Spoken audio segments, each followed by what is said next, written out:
자, 오늘 여러분 원래 말씀이 오늘 그 매일 성경의 주일 말씀이 아니라 어제 이어지는 말씀인데 너무 소중하기 때문에 이 말씀은 꼭 여러분과 나누면 좋을 것 같아서 어제 새벽에 여러분이 갈멜산에서 바알과 아세라 선지자 850대 1로 우리 엘리야가 승리했잖아요. 엘리야가 승리한 게 아니죠. 하나님이 승리하셨잖아요. 자, 그런데 그 이후에 여러분이 아시는 대로 이 아합과 이 이세벨은 건재한 거예요. 전혀 문제가 없어요. 그리고 도피한 것은 누가 도망가죠? 엘리야가 도망갑니다. 그게 바로 어제 말씀이었어요. 자, 제가 여러분 이 말씀을 묵상하면서 이렇게 이제 사람이 떠오를 때마다 우리가 좀 조심해야 될 묵상이 있습니다. 묵상의 유의점인데요. 특별히 우리는 그동안 사람 중심으로, 에피소드 중심으로 묵상을 했기 때문에 사람에 대한 거나 어떤 그 사건에 대한 것은 잘 압니다. 그러나 사실은 거기 머물러 있을 때가 많이 있어요. 그냥 우리의 묵상이 우리도 엘리야처럼 이렇게 살자, 혹은 다윗처럼 살자라고 하는 그 사람에게 인물에 내가 동화되는 그런 식으로 묵상하고는 합니다. 사실 그래서 어렸을 적에 이 성경 퀴즈나 교회 안에서 이런 형식으로 좀 익숙한 분들이 말씀 묵상이 어려운 이유가 여기 있습니다. 그러니까 미션 스쿨에서 엘리야에 대한 얘기, 다윗은 얘기를 들었지만은 사실은 성경은 그 사람 얘기를 하는 게 아니거든요. 그래서 보통 이런 것을 가리켜서 익숙한 묵상이라고 합니다. 익숙한 묵상. 익숙한 묵상은 사람이나 내가 아는 것에 거기 딱 제한이 되어 있는 거예요. 여러분 이미 아시겠지만 성경은 사람에 대한 이야기가 아닙니다. 성경의 주제는 딱 두 가지예요. 하나님이 어떤 분이시고 그 하나님이 우리를 얼마나 사랑하시는가. 이 두 가지가 성경에 나온 얘기죠. 그 인물과 에피소드는 그 가운데 하나님이 드러나는 것이지 그 사람이 드러나는 것이 아니라는 것입니다. 근데 우리는 간혹 그 사람에 대해서 묵상하고 멈출 때가 많아요. 그 사람처럼 지혜로워야지, 그 사람처럼 믿음을 가져야지, 그 사람처럼 후회하는 인생을 살지 말아야지 하면서 하나님을 놓치게 되죠. 자, 오늘 본문에는요, 그렇게 이제 광야로 갔던 이 엘리야가 오늘날로 말하면 아주 깊은 우울증에 걸리고 공황장애가 걸리고 심지어 자살 충동까지 옵니다. 죽겠다는 거예요. 엊그저께만 해도 그 850대 1로 싸웠던 그 사람이 이렇게 달라진 거예요. 자, 그런 그에게 하나님은 그를 다시 일으키시죠. 하나님은 포기하지 않으세요.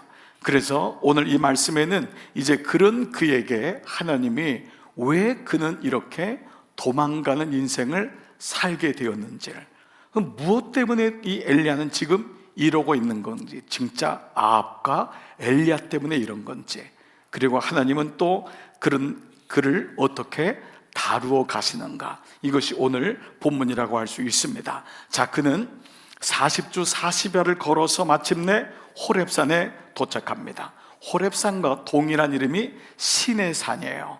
그럼 호렙산과 신의 산은 똑같은 산인데 왜 다르게 부르냐 하면, 호렙산은 모세를 부를 때, 콜링할 때 불렀던 것이 호렙이에요. 호렙이란 단어는 광야란 단어거든요. 아무도 없는 그곳에서 그는 하나님의 음성을 들어요. 그 부름, 콜링을 받은 거예요. 신의 산이라는 것은 가시떨기란 단어인데 죽을 수밖에 없는 우리 존재에게 하나님이 언약을 하시고 우리에게 언약을 주셨다 해서 시나이라고 하는, 시내라고 하는 것은 언약이라고 하는 뜻으로 됩니다.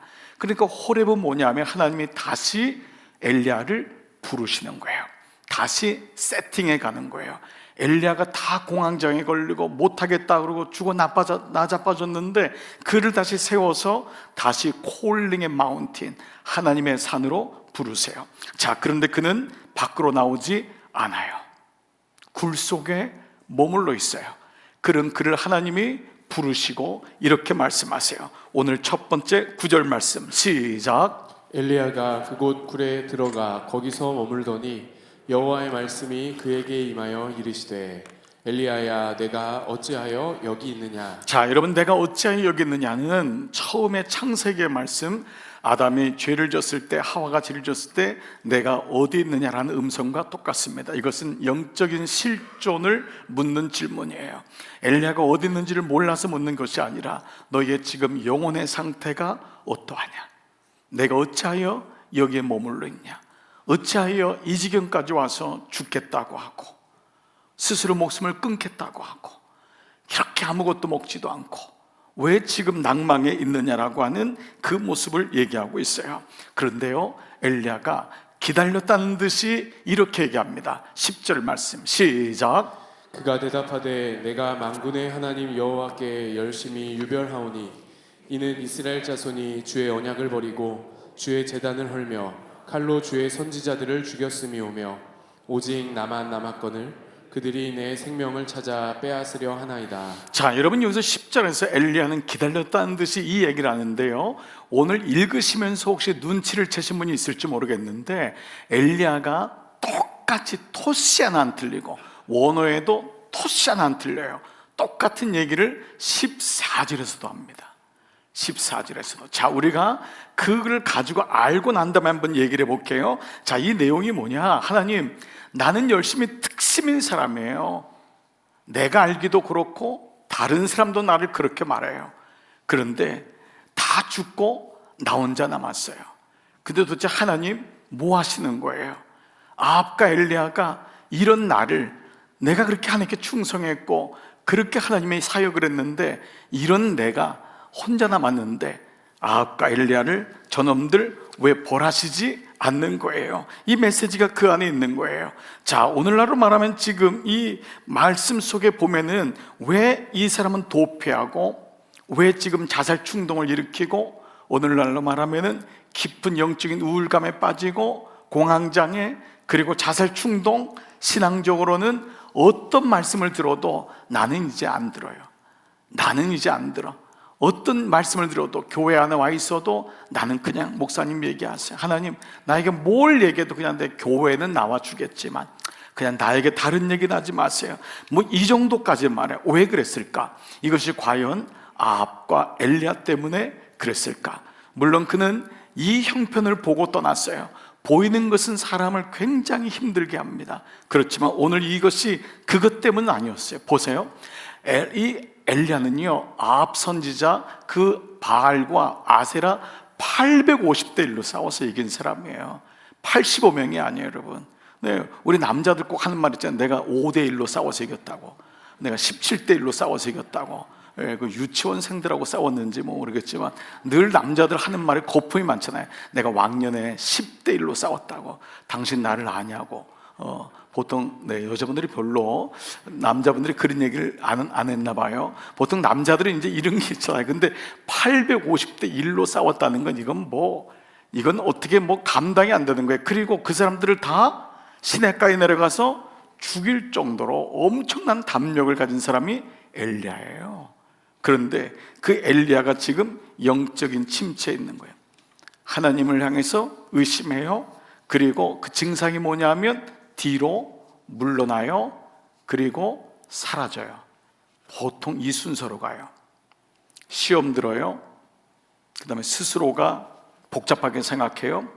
그러다 자기 생각에 걸려요. 뒤로 물러나요.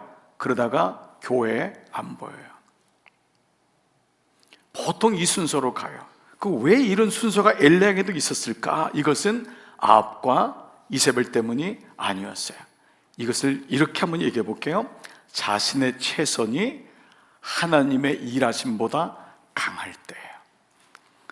자신의 최선이 하나님의 은혜보다 하나님의 일하심보다 강해지면은 다 섭섭해져요.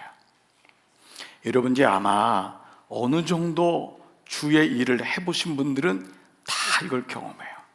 목사만 경험하는 게 아니라 여러분 어느 정도 교회 안으로 들어오신 분은 이걸 경험해요. 그렇다고 여러분 모든 여러분의 최선이 잘못됐다고는 얘기하고 싶지 않아요. 여러분의 열심과 애씀 때문에 교회 공동체는 이만큼 성장했고 여러분이 이전에 섬겼던 교회가 있을지라도 그 교회에서 여러분의 헌신은 분명히 하나님이 기억할 거예요. 그런데 엘리야도 모르는 아주 민감한 사안이 여기 있는 거예요. 그 나의 최선이 하나님의 일하심보다 강해지는 그 순간 기울어져요. 이때 오는 게 뭐냐면 공정함을 잃어요. 공정함을 잃는 건 뭐냐? 은혜가 오면요, 다른 사람의 아픔과 연약함이 보여요. 실수가 보이는데 은혜가 있을 땐 그게 인정이 돼요. 아, 그랬구나. 아, 그럴 수 있겠구나. 아, 나라도 그럴 수 있겠다라는 마음이 생겨요. 그런데 은혜가 사라지는 순간 나만 옳게 돼요. 저 사람들은 다 틀린 거예요. 그리고 어느 날 분노하는 내 모습을 보게 돼요. 나는 잘못이 없어요. 공동체가 잘못했고 목사가 잘못했어요. 그 장로님이 잘못한 거예요. 집안에서도 마찬가지예요. 그 남편이, 아내가, 애들이 잘못한 거예요. 여기다 최선이란 말이 들어가기가 좀 어렵다면, 목사님 난 최선을 별로 안 해봤어요.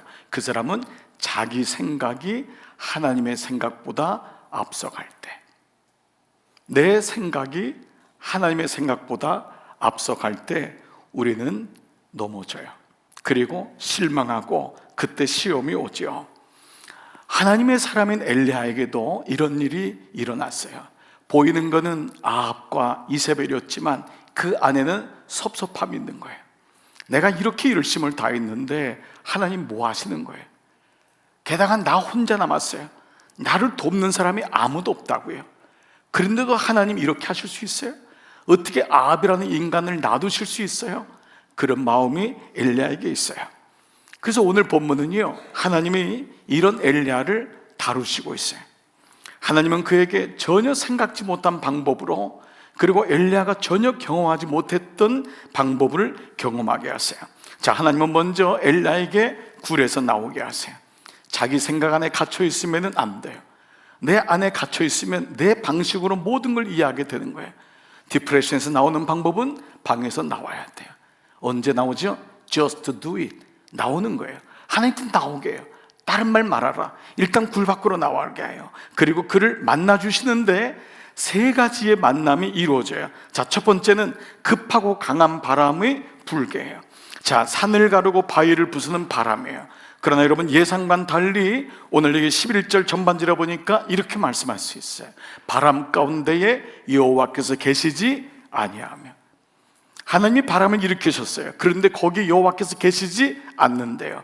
왜냐하면 이 바람은 전통적으로 구약에서 하나님이 당신을 드러낼 때 쓰는 가장 흔한 방법이 바람이었어요.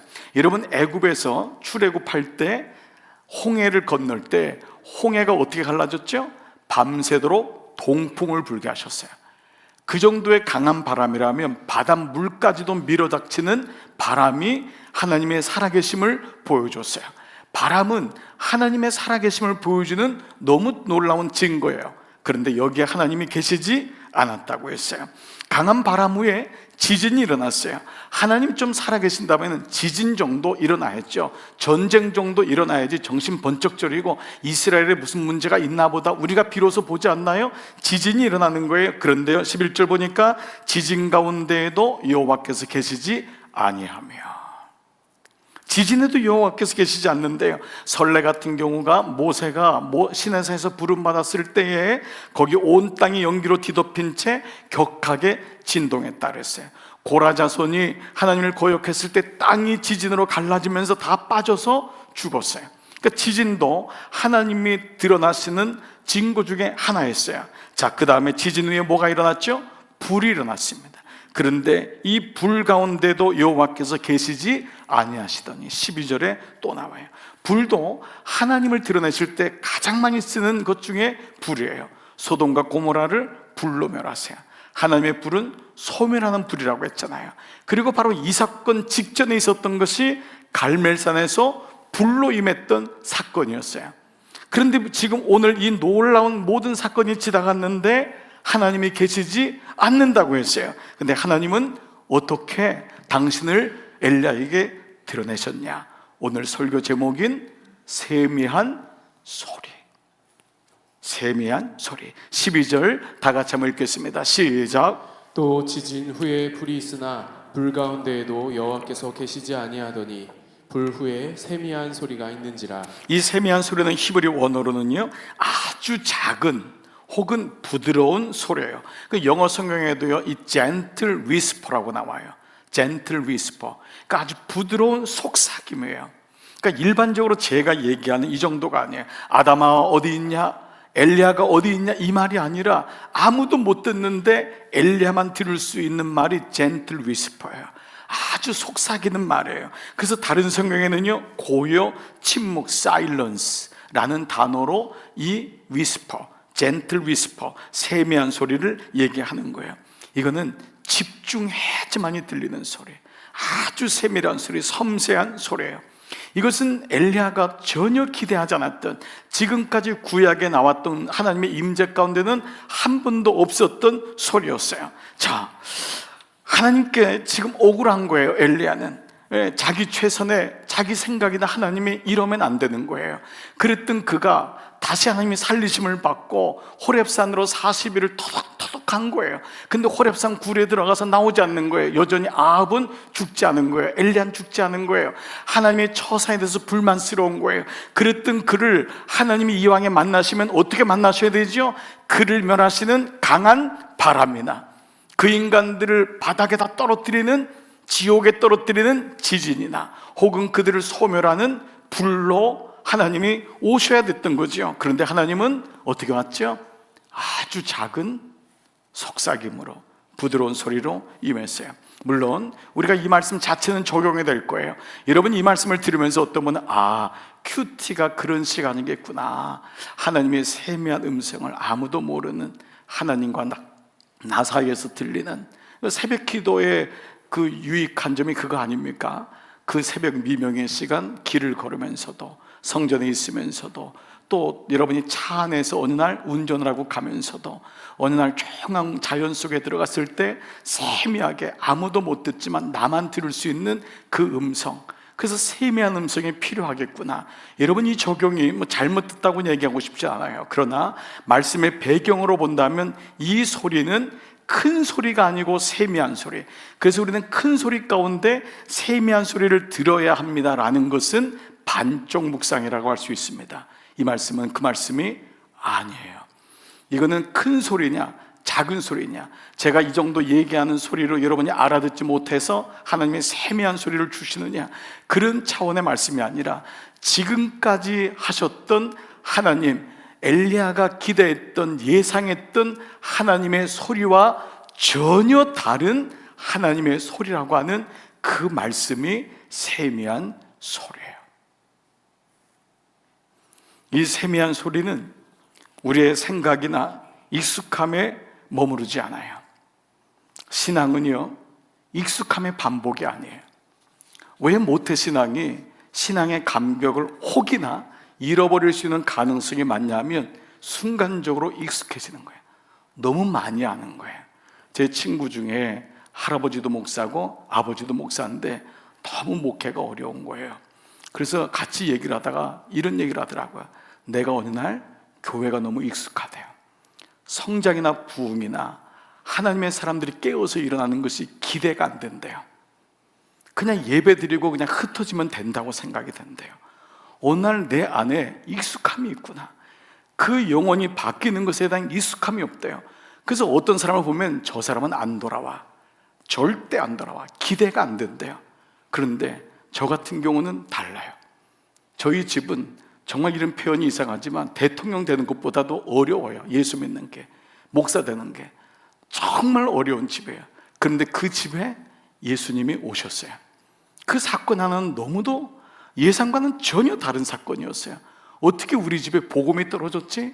우리는 보통 내가 생각하는 식으로 하나님을 예상하고 의식하고 그 안에 머무르는 것을 안전하다고 생각할 때가 있어요. 이 세미한 소리가 그러면 하나님의 임재였다는 것을 엘리야가 어떻게 알았냐? 그것을 어떻게 알 수 있냐? 13절 보니까요, 엘리야가 듣고 겉옷으로 얼굴을 가리고, 이 말은 뭐냐면 전통적으로 유대인들은 하나님의 임재를 경험했을 때 겉옷으로 자기의 얼굴을 가렸어요. 그 하나님을 보면은 죽는다 생각했기 때문에. 그래서 이 모습은 이 작은 세미한 소리가 하나님의 임재임에 분명하다는 걸 알게 돼요. 그런데 그 뒤에 구절을 보세요. 굴어기의 섬에 나간 거예요. 굴어기에 섰어요. 소리가 그에게 임하여 이르시되 엘리야야 내가 어찌하여 여기 있느냐. 똑같은 반문이에요. 지금 엘리야는 하나님의 임재를 자기 생각과 예상과는 다른 아주 작은 속삭임 속에 들은 거예요. 그런데도 그는 아무 변화가 없어요. 그래서 하나님이 내가 어찌하여 여기 있느냐 했더니 그는 똑같이 앵무새처럼 14절에 그가 대답하되 내가 만군의 하나님 여호와께 열심히 유별하오니 이는 이스라엘 자손이 주의 언약을 버리고 주의 제단을 헐며 칼로 주의 선자들을 죽였음이오며 오직 나만 남았거늘 그들이 내 명을 찾아 빼앗으려 하나이다 라고 똑같이 얘기해요. 이게 엘리야의 모습인 거예요. 엘리야는 자기가 기대했던 하나님을 예상했어요. 하나님은 이렇게 하셔야 돼요. 내가 기도하면 하나님은 이렇게 응답하시고 하나님은 이런 모습으로 생각하시는 거예요. 그게 우리의 생각일 수 있는 거예요. 그런데 하나님은 이런 엘리야를 꾸짖지 않으세요. 오히려 다음에 해야 할 일에 대해서 그냥 묵묵히 말씀하세요. 이것은 마치 예수님이 다락방에서 제자들을 부활 후에 처음 만났을 때 그 제자들은 다 배역하고 도망갔던 인간들 아니에요? 그러려면 제가 예수님이라도 뭐 어떻게 하겠어요? 가서 정말 그냥 뭐 정강이라면 걷어차든지 이 나쁜 놈들아 니들이 이럴 수 있어 라고 한마디라도 하셔야 되는데 한마디 안 하세요? 평안하냐? 물으시고 그들과 조반 드시고 그 다음에 그들이 해야 할 일을 말씀하세요. 마찬가지입니다. 하나님은 이런 엘리야에게 다른 말씀을 안 하세요. 그리고 뭐라고 하시냐면은 왔던 길을 돌이켜 광야로 가래요. 그리고 이세벨이 있는 이스라엘을 통과해서 다메섹까지 가래요. 15절입니다. 여호와께서 그에게 이르시되 너는 내 길을 돌이켜 광야를 통하여 다메섹에게 가서 이르거든 라고 나와 있어요. 무슨 말이죠? 하나님은 더 이상 엘리야가 숨고 자기 생각에 갇혀 있지를 원하지 않으세요. 엘리야가 두려움을 맞서 극복하고 주님이 그를 보호하고 지키심을 깨닫기를 원하셨던 것이죠. 엘리야가 기대했던 방식이 아닌 전혀 뜻밖의 하나님의 방식으로 하나님은 그에게 말씀하고 있는 거예요. 즉 엘리야는 이를 통해서 하나님이 자신의 생각을 어떻게 다루어 가시고 하나님이 이 땅을 어떻게 다스려 가시는지를 배워나가야 했던 거예요. 자 보십시오. 여전히 자신의 방식을 고집하는 엘리야에게 하나님은 그가 미래 해야 될 일 3가지를 말씀하세요. 그냥 말씀하세요. 너에게 가서 지금 해야 될 게 있다. 첫 번째가 뭐냐면 하사엘에게 기름 부어 아람의 왕이 되게 하라는 거예요. 이건 다메섹에 있는 이방 땅의 하람에게 기름을 부어라. 그를 왕에서 아람의 왕이 되게 해라. 두 번째는 예후에게 기름 부어서 북이스라엘의 왕이 되게 해라. 그리고 세 번째는 아멜 무홀라라고 하는 도시의 성에 있는 사바데 아들 엘리사에게 기름 부어서 너를 대신하게 해라 라고 말씀해요. 새로운 왕이 이 어려운 때에 세워진다는 건 정말 뜻밖의 일이에요. 아람은 외국이니까 이방이니까 둘째치고 지금 어떤 왕을 세우라고요? 아합이 시퍼렇게 살아있는데 아합을 대신할 왕을 세우라는 거예요. 예후라는 왕을 세우라는 거예요. 그런데 더 놀라운 거는 자기를 대신할 새로운 후계자를 뽑으라는 거예요. 그래서 기름을 부으라는 거예요. 이것은 자기 최선과 자기 생각 안에 있었던 엘리야에게는 굉장히 충격이었을 거예요.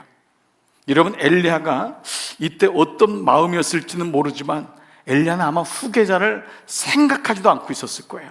왜냐하면 홀로가 나 같은 열심히 있는 사람이 없고 나는 혼자 남았기 때문에 누가 이 일을 아무나 못합니다. 하나님 이건 내가 하는 겁니다. 나 없으면 교회 쓰러집니다. 내가 다 하는 겁니다 라고 생각했을 거예요. 그런데 이 엘리야가 늘 말만 열면은 내 열심을 보십시오.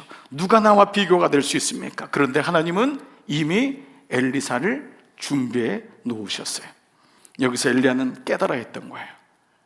믿음은 나의 시간표, 나의 계획, 나의 소유가 아닌 하나님 나라로 이전해 가는 거예요.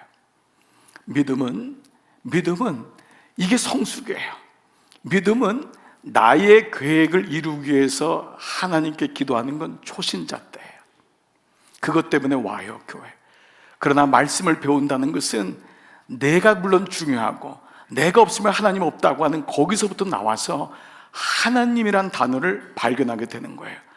하나님께로 돌아가고 하나님의 나라가 무엇인지를 알게 되는 거예요. 이것이 믿음의 순서예요. 믿음의 순서가 이게 바뀌면은 사랑해야 할 하나님을 사랑하지 않고 사랑하지 말아야 될 돈을 사랑하게 되고 권력과 섹스를 사랑하게 되는 거예요. 권력과 명예는 하나님이 우리에게 사용하라고 주신 건데 그거를 사랑하게 되다 보니까 하나님을 이용하게 되는 거예요. 권력과 돈을 자식을 얻기 위해서 하나님을 이용하고 하나님을 사랑하지 않아요. 그래서 오늘 엘리야에게 하나님은 지금 이 엘리야를 통해서 엘리야를 변화시켜 가고 있어요. 그때 하나님은 이런 엘리야에게 아주 세미한 소리로 부드러운 목소리로 이렇게 말씀하세요. 18절. 그러나 내가 이스라엘 가운데에 7,000명을 남기르니 다 바알에게 무릎을 꿇지 아니하고 다 바알에게 입맞추지 아니한 자니라. 너 혼자 있는 게 아니란다. 왜 너 혼자라고 생각하느냐? 하나님은 꾸짖지 않고 엘리야의 세계관을 바꿔나가세요. 엘리야의 그 마음을 바꿔나가세요. 그리고 엘리야는 이 말에 순종한 게 뭐냐? 내일 여러분 보게 될 것이 호렙산에서 250km나 떨어져 있는 엘리사라는 사람이 있는 아벨 무홀라까지 찾아갑니다. 그리고 밭을 갈고 있는 엘리사에게 자기의 겉옷을 던져요. 이건 역시 전혀 뜻밖의 일이에요. 밭가는 자가 그 시대를 이루어갈 하나님의 선지자가 됩니다. 밭가는 자가. 말씀하면 제가 한번 마무리해 볼게요. 왜 하나님은 세미한 소리로 우리를 부르시냐고요. 하나님은 이전처럼 우리가 생각하는 강한 바람이나 지진, 불로만 역사하는 분이 아니라는 거예요. 우리는 하나님을 나의 생각 안에 갖춰놓을 때가 있어요. 그 하나님이 정말 내 생각대로 움직인다면 그 하나님이 정말 하나님이실까를 생각해 보셔야 돼요. 그냥 내가 요만큼 이렇게 편안하게 있고 요거 유지해 주기 위해서 하나님이 필요하다면 우리는 이걸 가리켜서 내가 만든 하나님이라고 해요. 그러면 하나님이 지금 새로운 길을 여신다고 하는 이것은 어떤 모습일까? 우리에게 어떤 모습으로 찾아오고 있는 거죠? 이 세미한 소리는 장차 나타날 은혜에 대한 그림자예요. 이것은 이 땅에 친히 오시는 예수 그리스도의 모습을 상징적으로 보여주고 있어요. 우리에게 오신 예수님은 심판자 예수님이 아니었어요. 군림하는 분이 아니었어요. 말을 타고 오신 분이 아니었고 나귀를 타고 오시는 분이었어요. 그는 과부의 남편이 되시고 고아의 아버지가 되시고 세리와 죄인의 친구가 되시는 분이었어요. 그 예수님의 오심이 어떤 모습인지 이스라엘 사람들은 아무도, 유대인들은 생각하지 못했을 거예요. 그래서 그들은 지금도 예수님을 믿지 않아요. 예수님이 이렇게 가난하게 올 수가 없단 말이에요. 예수님이 그렇게 와서 고난받으실 수 없단 말이에요. 어떻게 예수라는 사람이 구세주가 와서 십자가에 처절하게 죽냐라는 거예요. 혹 여러분은 믿음 생활하면서 하나님은 이런 분일 거야 라는 생각으로 갖고 계신 분이 있을지 모르겠어요. 또 혹은 하나님은 이래야 돼 라고 생각하는 분이 있을지 모르겠어요. 한 분이 저에게 정말 이렇게 얘기를 하더라고요. 목사님, 하나님이 어떻게 그러실 수 있어요? 1초도 안 쉬고 제가 말씀드렸어요. 그러니까 하나님이십니다. 왜 하나님이 당신의 생각대로 가셔야 돼요? 왜 하나님이? 여러분, 이것은 하나님이 우리를 협박하고 두려움으로 끌고 가는 게 아니에요. 하나님은 우리가 보지 아니하시고 우리가 알지 못하는 새 길, 그림을 그리고 있는 거예요. 하나님은 그래서 새 왕을 뽑고 엘리야의 시대를 멈추게 하고 엘리사를 일으키세요. 여러분이 잘 알고 있는 말씀의 대표적인 예수님 비유 중에서 돌아온 탕자의 비유가 있어요. 이 돌아온 탕자의 비유를 생각해 보세요. 아들이 아버지의 재산을 가지고 집을 떠나요. 나쁜 놈이에요. 그런데 아들이 아버지 집에 돌아오는 시간이 오래 걸려요. 그런데 언제 오죠? 돈이 떨어졌을 때. 그러나 그것은 보이는 증상이에요.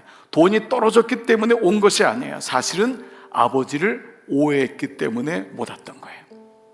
아버지가 어떤 분인지를 몰랐던 거예요. 그런데 그때 돈이 떨어질 때 비로소 그 아버지가 어떤 분인지를 알게 된 거예요.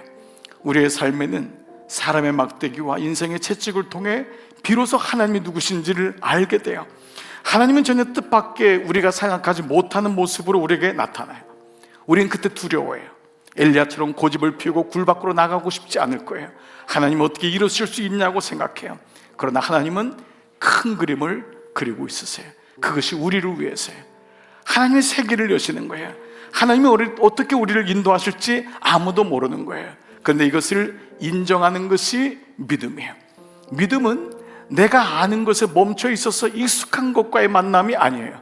믿음은 익숙한 것과의 결별이에요. 그래서 믿음은 새 길을 여시는 것, 하나님을 신뢰하고 나가는 거예요. 이번 한 주간에도 여러분 삶 속에는 생각지 못한 일이 일어날 수 있어요.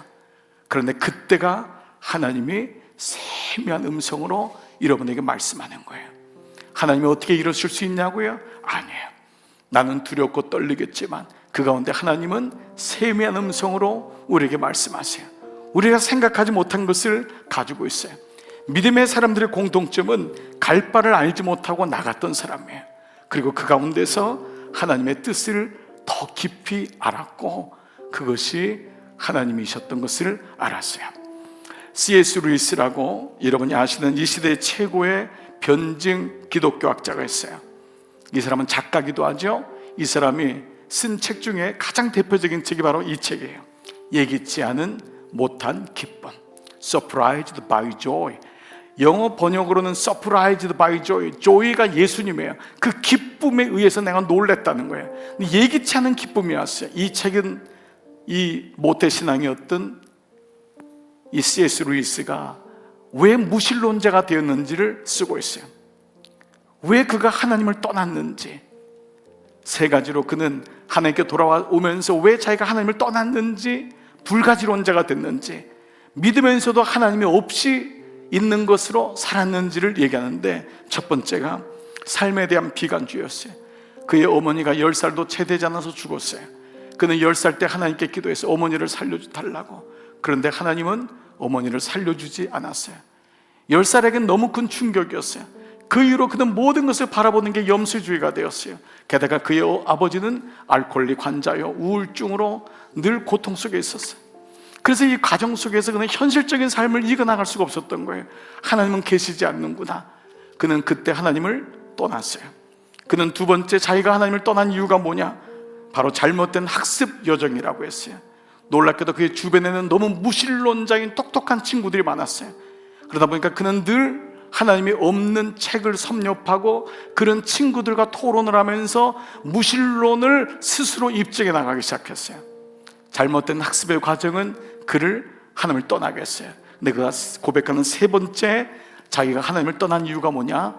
삐뚤어진 주관주의라고 했어요. 그것은 뭐냐면 내 중심이 된 믿음 생활의 위험성을 얘기하고 있습니다. 하나님은 큰 소리에도 말씀하시고 작은 소리도 말씀하시고, 이 세미한 소리는 작은 소리만을 의미하잖아요. 그것은 하나님이 내 생각과 다를 때, 하나님이 우리의 삶의 다른 모습으로 보여줄 때, 여러분 삶 속에서 어떤 사건이 일어날 때, 내가 이해되지 않는 일이 진행될 때, 인생은 필히 이 사건이 있어요. 그때 그것이 하나님의 세미한 소리임을 기억하시기 바라요. 그리고 그때 하나님이 나에게 말씀하고 있구나. 내가 예상하지 못했던, 그런데 그 길은 하나님이 예비하신 길이에요. 엘리야가 그 말씀에 순종하여 그의 삶을 끝까지 완수했던 것처럼 오늘 하나님이 여러분을 세미한 소리로 부르십니다. 이번 한 주간에도 하나님이 여러분을 너무도 잘 알고 있습니다. 그 하나님은 여러분을 골탕 먹이시는 하나님이 아니에요. 여러분이 보지 못하고 내 생각이 멈춰있기 때문이 아닐까요? 눈을 들어보십시오. 하나님을 신뢰하십시오. 어떤 일이 있어도 그 하나님이 이 시간 나를 향해 말씀하고 있다는 사실을 잊지 마시기 바랍니다. 이번 한 주간도 여러분 가운데 이 말씀이 잘 박힌 못처럼 묵상되기를 주의 이름으로 축복합니다. 이 시간 여러분 성경 닫으시고 다 자리에서 일어나 보시겠습니다. 다 자리에서 일어나셔서 같이 고백할 때 이 찬양입니다. 하나님은 너를 만드신 분, 너를 가장 많이 알고 계신 분, 그 하나님을 한번 묵상해 보세요. 하나님은 어떤 분이신가요? 같이 찬양하시죠. 하나님은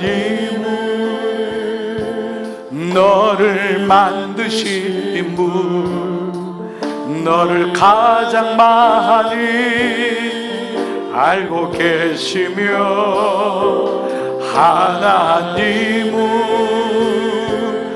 너를 만드신 분, 너를 가장 깊이 이해하신단다. 하나님은 너를 지키시는 분, 너를 절대 포기하지 않으시는 하나님은 너를 지키시는 분, 너를 쉬지 않고 지켜보신단다. 그의 생각 셀 수 없고, 그의 자비 무궁하며, 아멘. 그의 성실 날마다 새롭고, 그의 사랑 끝이 없단다. 그의 생각 셀 수 없고, 그의 자비 무궁하며, 아멘 아멘. 그의 성실 날마다 새롭고, 그의 사랑 끝이 없단다. 오늘 말씀 기억하시면서 함께 기도하며 고백하며 나가시겠습니다. 살아계신 아버지, 엘리야는 자기가 예상했던 하나님을 기다렸는데 하나님 생각지도 못한 너무도 뜻밖의 소리로 하나님 임재하셨습니다. 아버지, 우리도 엘리야처럼 내가 예상하는 하나님이 있지 않습니까? 하나님 이렇게 도와주셔야 되고, 이렇게 인도하셔야 되고, 나는 몇 살까지 건강해야 되고, 우리의 인생은 이렇게 가고, 아이는 이렇게 가야 하지 않습니까? 그런데 인생은 그렇게 되지 않을 때가 많습니다. 인생은 때로 사람의 막대기와 인생 채찍으로, 또 광야에서 만나는 일로 인하여 우리는 너무도 쉽게 좌절하고 생각지 못한 일을 경험할 때가 많이 있습니다. 근데 하나님, 그에게 익숙한 소리가 아니었고 세미한 소리로 하나님 친히 그에게 다가오셔서 말씀하십니다. 아버지, 우리가 예상했던 소리가 아니었습니다. 하나님, 이때도 나는 주님을 신뢰할 수 있나요? 나는 이때도 주님을 믿을 수 있나요? 하나님, 모든 믿음의 사람은 갈 길을 알지 못하고 갔다고 했습니다. 혹 내가 만든 하나님 안에 내가 갇혀 있지 않습니까? 하나님, 하나님을 내가 이용하고 하나님 도와달라고만 얘기했지, 아버지의 뜻을 물어보기는커녕 아버지의 마음이 어떠한지 모를 때가 많았습니다. 아버지, 우리의 믿음의 어린아이의 믿음에서 장성한 믿음이 되어 당자가 아버지의 마음을 비로소 알았을 때 아버지께로 돌아갔듯이, 이제 하나님 아버지의 마음을 알기를 원합니다. 아버지의 생각, 아버지의 계획, 아버지의 방법이 있음을 나는 신뢰합니다. 그래서 주님, 내가 아무리 다른 방법일지라도 주님이 말씀을 신뢰합니다. 하나님은 엘리야 이후에 엘리사를 준비하셨고, 하나님, 엘리야는 그 엘리사에게 걷어서 던지며 자기의 시대가 마감됨을 보여주고 있습니다. 하나님, 나보다 더 중요한 분이 있습니다. 하나님이십니다. 나의 계획보다 더 중요한 것이 있습니다. 하나님의 계획입니다. 우리는 다 내 것, 내 자녀, 내 새끼, 나의 계획, 나의 은퇴, 우리는 모든 것은 나에게 집중되어 있습니다. 그런데 하나님 엘리야에게 눈을 들게 하십니다. 생각지 못한 그 소리로 우리를 인도하십니다. 하나님, 나는 하나님을 신뢰합니다. 하나님을 믿습니다. 하나님은 이 길로 인도하셔서 가장 좋은 곳을 예비하시며 우리로 하나님의 사람이 되게 하십니다. 자비하신 아버지, 우리에게 하나님의 나라가 임하게 하시고 하나님의 뜻이 이루어진다면 우리는 그의 생각이 셀 수 없고 그의 자비 무궁하기에 다시 일어설 수 있습니다. 오늘 이 마음을 가진 자마다 주의 마음을 더 깊이 아는 이 시간 되게 하여 주옵소서. 왜 하나님은 엘리야에게 세미한 음성을 들려주셨을까요? 하나님은 오늘도 우리에게 세미한 소리로 부르십니다. 하나님, 그 음성 듣고 하나님임을 알게 하여 주시옵소서. 살아계신 아버지, 엘리야는 하나님의 사람이었는데도 늘 자기가 우선이었습니다. 내가 이렇게 열심히 살고 내가 이렇게 성실하게 살고 나 혼자 남았고 나 아니면 안 되고, 그런 엘리야를 하나님 꾸짖지 아니하시고 앞으로 일어날 일을 말씀하시면서 엘리야가 감당할 일들을 잠잠히 말씀하십니다. 그런 그를 꾸짖지 아니하고 세미한 음성으로 그에게 나타나서 하나님, 그의 예상과 그의 기대와 다른 일로 인도해 나가십니다. 하나님, 이분이 하나님이십니다. 우리는 우리의 계획을 짜놓고 하나님이 도와달라고 합니다. 우리는 우리가 마음대로 살아놓고 하나님 지켜달라고 얘기합니다. 하나님, 여기서 한 걸음도 나가 하나님이 어떤 분인지를 안다면은 우리의 묵상은 익숙한 묵상에서 멈추지 아니하고 하나님이 누구신지를 아는 그 묵상으로 나갈 수 있다고 오늘 말씀하고 있습니다. 오늘 예배하는 모든 종들에게 이 마음을 허락하여 주시옵소서. 그러나 하나님, 오늘 특별히 어려운 일을 가지고 나온 종들은 하나님께서 굽어 살펴주시기를 원합니다. 하나님, 그들이 장성한 믿음이 될 때까지 그를 만져주시고 그를 어루만지시며 그에게 일어나서 먹으라 하시는 하나님, 포기하지 아니하시는 그 하나님을 만나게도 하여 주시옵소서. 아버지, 사랑하는 종들을 파송합니다. 사랑하는 여러분, 평안히 돌아가십시오. 복음의 말씀을 들었으니 참 자유인답게 사십시오. 주님께서 여러분을 새로운 순례길로 초대하십니다. 날마다 새로운 마음으로 그 길을 걸어가십시오. 그릇되고 거짓된 길에서 벗어나 주님께서 기뻐하시는 바르고 선한 길을 걸어가십시오. 주님께서 여러분과 함께 하실 것입니다. 이제는 성부와 성자와 성령의 은총이 머리 숙인 모든 종들 머리 위에 이제로부터 영원토록 함께 하시기를 간절히 축원하옵나이다. 아멘.